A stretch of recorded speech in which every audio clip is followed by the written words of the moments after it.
क्या आपने कभी सोचा है आप अगर अपने जीन्स को एडिट कर सकते तो क्या होता? इमेजिन करो कभी बीमार ना पड़ो, ओलंपिक एथलीट्स से ज्यादा स्ट्रांग हो या फिर 150 साल तक जियो।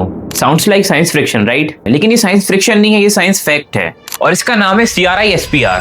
हेलो दोस्तों, तो मेरा नाम है क्षितिज और आप देख रहे हैं फैक्ट्स विद हॉरिजॉन।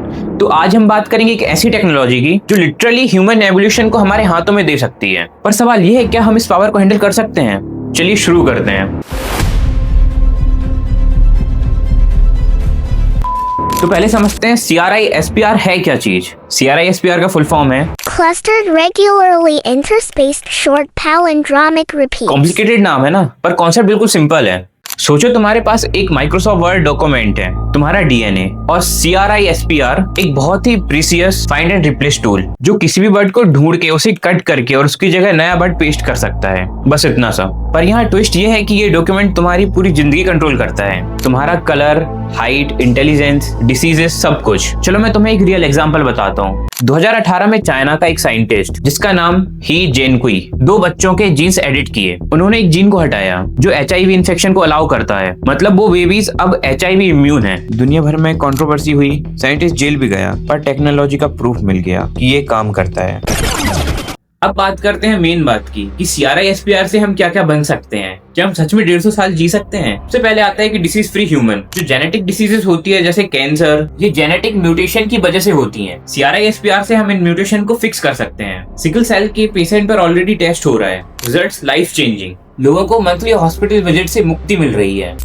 अब सोचो एक जीन है MSTN, ये जीन मसल ग्रोथ को कंट्रोल करता है। अगर तुम इसे स्विच ऑफ कर दो, मसल नेचुरली ज्यादा बढ़ते हैं। बिल्किन ब्लू कैटल में ये नेचुरली हुआ है, वो नॉर्मली से डबल मसल मास रखते हैं। ह्यूमन में भी कुछ लोग नेचुरली इस म्यूटेशन के साथ पैदा होते हैं, वो नॉर्मल लोगों से काफी स्ट्रांग होते हैं, वो भी बिना किसी एक्स्ट्रा एफर्ट के। इंटेलिजेंस बूस्ट, ये कंट्रोवर्शियल है पर रिसर्च चल रही है। कुछ जीन्स इंटेलिजेंस, मेमोरी और लर्निंग एबिलिटीज से लिंक्ड है। थ्योरेटिकली इन जीन्स को एनहांस करके हम स्मार्ट ह्यूमन बन सकते हैं।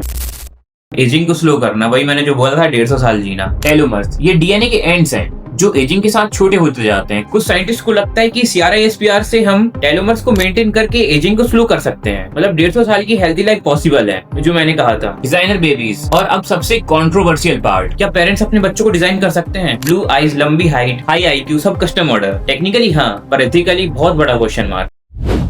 पर हर टेक्नोलॉजी की तरह CRISPR की भी डार्क साइड्स हैं, और ये डार्क साइड्स बहुत स्कैरी हैं। सोचो अगर ये टेक्नोलॉजी सिर्फ अमीर लोगों के पास हो, रिच लोग अपने बच्चों को सुपर ह्यूमन बनाएंगे, स्मार्ट, स्ट्रॉन्ग, डिसीज फ्री, और बाकी लोग नॉर्मल ही रहेंगे। ये नया क्लास डिवाइड बन जाएगा, genetically enhance versus normal human. ये मूवी नहीं, ये रियल पॉसिबिलिटीज हैं। जीन इंटरकनेक्टेड होते हैं, अगर तुम एक जीन चेंज करोगे तो शायद और भी जीन चेंज हो जाएं जो तुम्हें पता भी ना चले। जैसे ही जेनकुई ने HIV रेजिस्टेंस के लिए जीन एडिट किया, पर बाद में पता चला कि उस जीन एडिट की वजह से बच्चों को फ्लू और अदर इन्फेक्शंस का ज्यादा रिस्क हो सकता है। अगर पेरेंट्स बच्चों को डिजाइन कर सकते हैं तो कंसेंट का क्या? बच्चा अपनी मर्जी से तो नहीं बना, उसको पूछा नहीं गया कि उसको ब्लू आइज चाहिए या ब्राउन। और अगर कोई डिफेक्ट है तो क्या? अगर पेरेंट्स कहते हैं कि हमें एवरेज IQ वाला बच्चा नहीं चाहिए, क्या वो बच्चा अवॉइड कर देंगे? और सबसे स्कैरी, CRISPR से डेडली वायरस भी बनाए जा सकते हैं, टारगेटेड बायोलॉजिकल वेपन जो सिर्फ स्पेसिफिक एथेनिसिटी जेनेटिक्स वाले लोगों को मार सकते हैं। बायोटेररिज्म का नाइटमेयर। पर सिर्फ थ्योरी नहीं, देखो एक्चुअली हो क्या रहा है। कैंसर ह्यूमन थेरेपी में CRISPR यूज हो रहा है। हेरिडिटरी ब्लाइंडनेस क्योर करने की ट्रायल चल रही है। खेती में भी बहुत सी चीजें हो रही हैं। ड्रॉट रेजिस्टेंट क्रॉप डेवलप हो रहे हैं, ऐसे जानवर बनाए जा रहे हैं जिनको बीमारियां ना हो। क्लाइमेट चेंज से अडेप्ट करने के लिए फूड क्रॉप मॉडिफाई हो रहे हैं। चाइना सबसे आगे है इस फील्ड में। वैसे वो बाकी चीजों में भी होता है, उल्टे सीधे काम वही लोग करते हैं। वो एग्रेसिव रिसर्च कर रहे हैं, एनिमल्स, प्लांट्स और कंट्रोवर्शियल तरीके से ह्यूमन पर भी।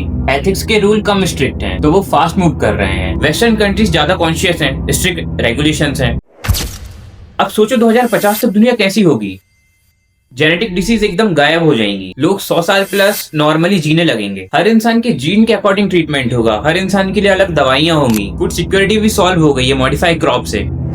Natural human second class citizen बन गए जैसे कि हम। Illegal black market gene editing labs, designer baby culture, बच्ची प्रोडक्ट बन गए हैं।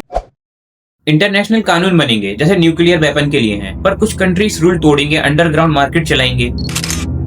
तो फाइनल क्वेश्चन, देखो मेरे हिसाब से टेक्नोलॉजी तो न्यूट्रल है। हम एक नाइफ से मर्डर भी कर सकते हैं और सर्जरी भी कर सकते हैं, depends on how we use it. CRI SPR से बीमारियां खत्म करना बहुत अच्छी बात है, पर परफेक्ट डिजाइनर बेबीज बनाना, इस बात के लिए हमें गहराई से सोचना चाहिए। हमें क्या करना चाहिए? स्ट्रॉन्ग रेगुलेशंस, इंटरनेशनल लेवल पे clear rules, ethic education, scientist को सिर्फ कैन भी नहीं शुड भी सोचना चाहिए। ये सिर्फ साइंटिस्ट का डिसीजन नहीं है, सोसाइटी का है। और अगर ट्रीटमेंट डेवलप होता भी है तो सबके लिए होना चाहिए, सिर्फ रिच के लिए नहीं, क्योंकि अल्टीमेटली ये टेक्नोलॉजी ह्यूमैनिटी को डिफाइन करेगी। हम कैसे इवॉल्व करना चाहते हैं, नेचुरली या आर्टिफिशियली, ये चॉइस अब हमारे पास है और ये चॉइस हमारी जनरेशन को करनी है। तो आपका क्या कहना है, कमेंट में बताइए। क्या आप अपने बच्चों के जीन एडिट करवाना चाहेंगे? कहाँ लाइन ड्रॉ करनी चाहिए, मेडिकल वर्सेस एनहेंसमेंट? अगर वीडियो पसंद आए तो लाइक करो, शेयर करो, और ऐसे ही इंटरेस्टिंग टॉपिक पर अगर वीडियो चाहिए तो चैनल को सब्सक्राइब करो। Thank you.